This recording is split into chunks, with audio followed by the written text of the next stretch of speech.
Hello, this is Bing, and I'm a lecturer for ELA515 Primary Specialization English and Literature, and primarily children's literature or literature in primary settings.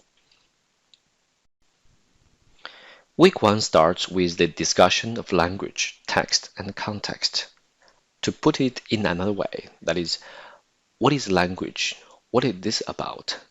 What do we know about it? What kind of system is it? How is it related to our literature? And how can language, say, relate to the context, that is, the curriculum?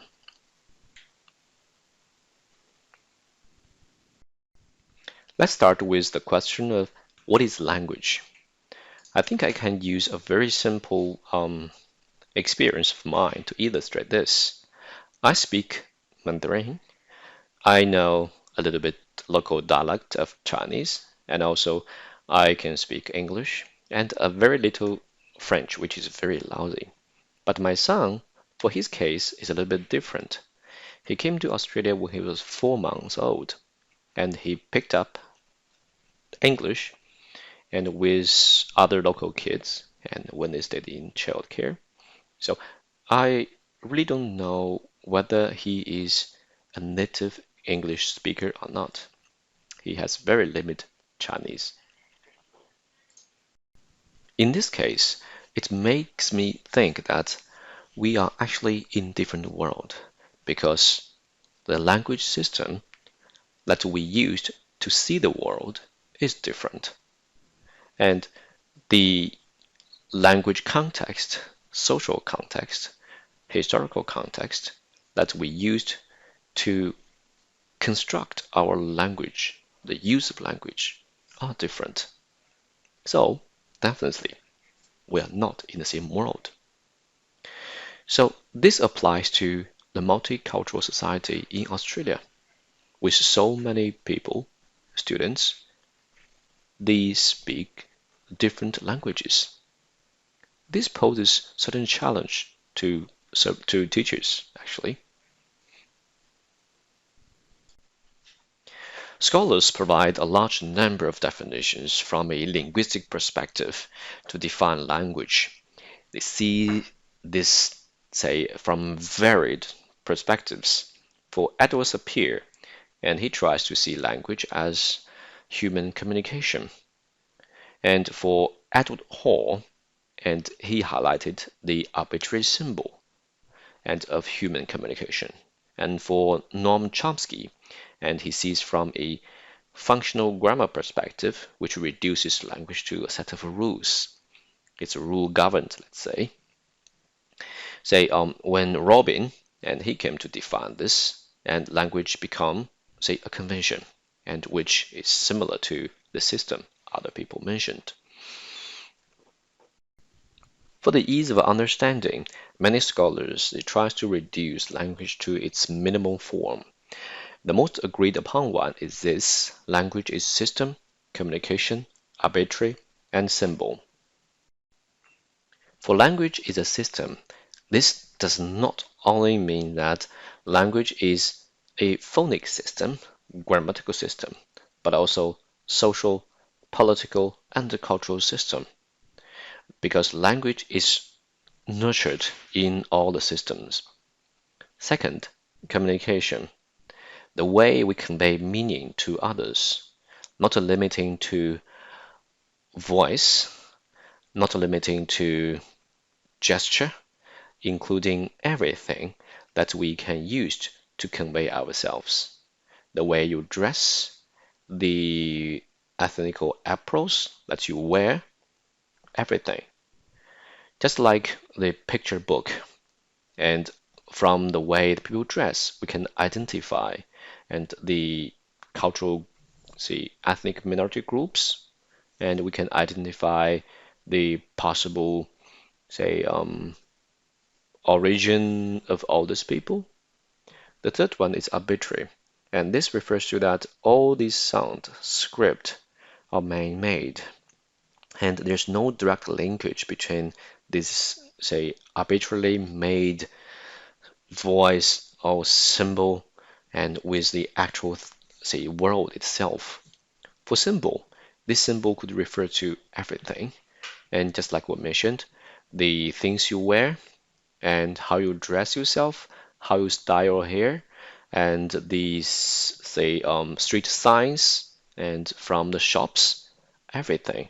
All these things, and we use to communicate a meaning, and it's a part of language.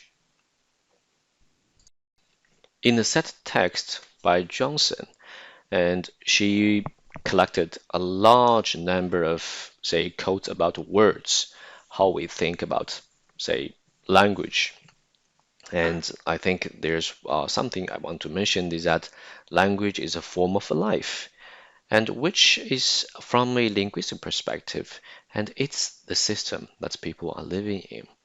Language is a structure of power, and of course, we have the linguistic understanding about using language or pragmatics, and we can use language to structure our society, to structure our, say, the reality that people live in. There's a very, say, a lot of beautifully crafted sentences collected by Johnston, and but, and I think in, say, it's let's reduce it to the simplest form.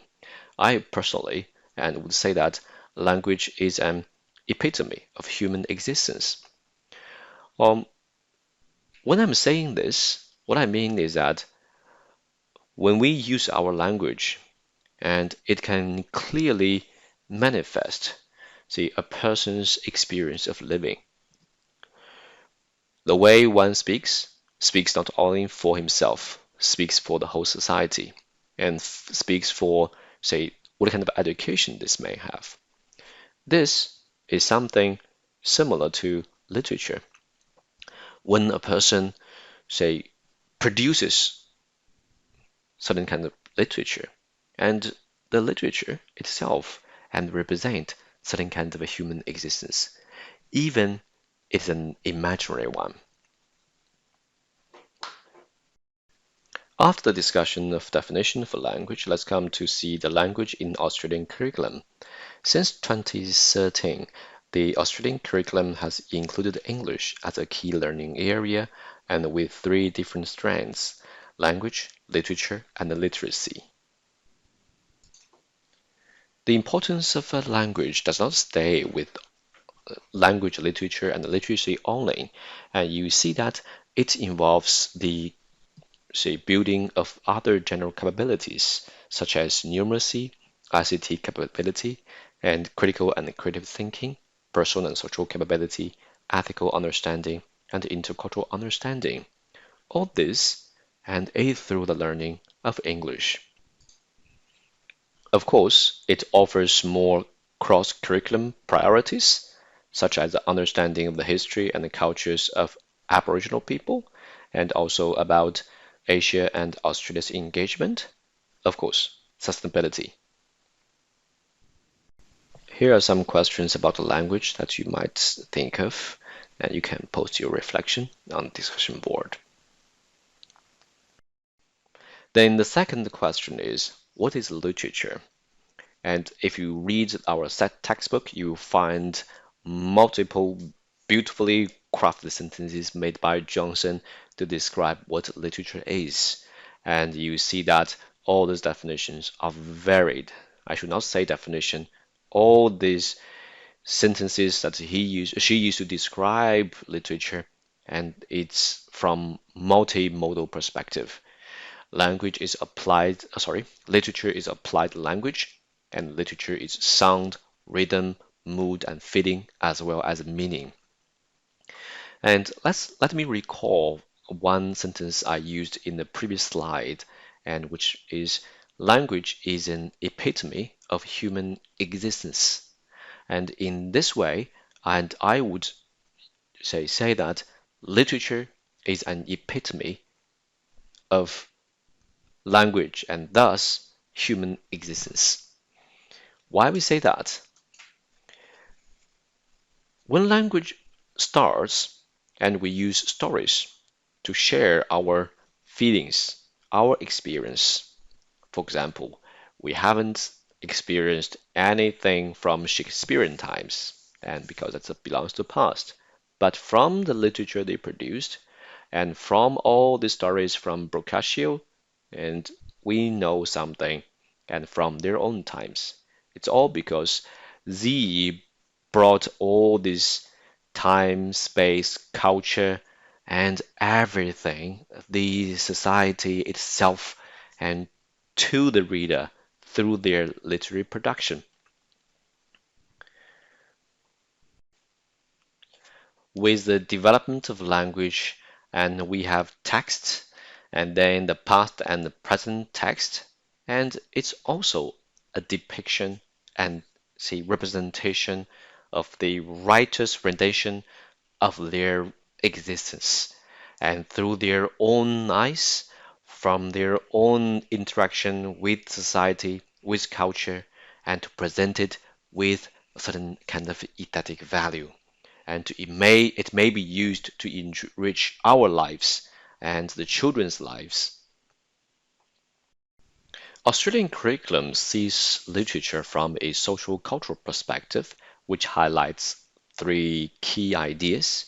One is literary text, second, historical and cultural context, third is a nature. And if we try to say put it in a simple form for the ease of understanding, and it includes first and words, second, context, third, the social system. And it's all because, and literature, as part of language, it develops within a society, within a social system, within a language system. And this language system and defines certain kind of a context in which the language is appropriate or the language is useful. And then it might be represented through certain kind of text, the script, because there are other forms of language that just simply exist in oral form. The next question is, what is the relation between language and literature? Personally, I would use parallel continuum to describe the relationship between two. So let's deal with the first question. What is a continuum? According to the definition given by Johnson, it refers to a continuous sequence in which adjacent elements may not be noticeably different from each other, but where the extremes are quite distinct. Let's illustrate from the children's language development. For a 6 months old child, he or she may not produce much, say, words or use much of a language. And for the 1 year old, probably he would pick up some lines, some very simple sentences, the addressing of, say, dad, mom, or other relatives.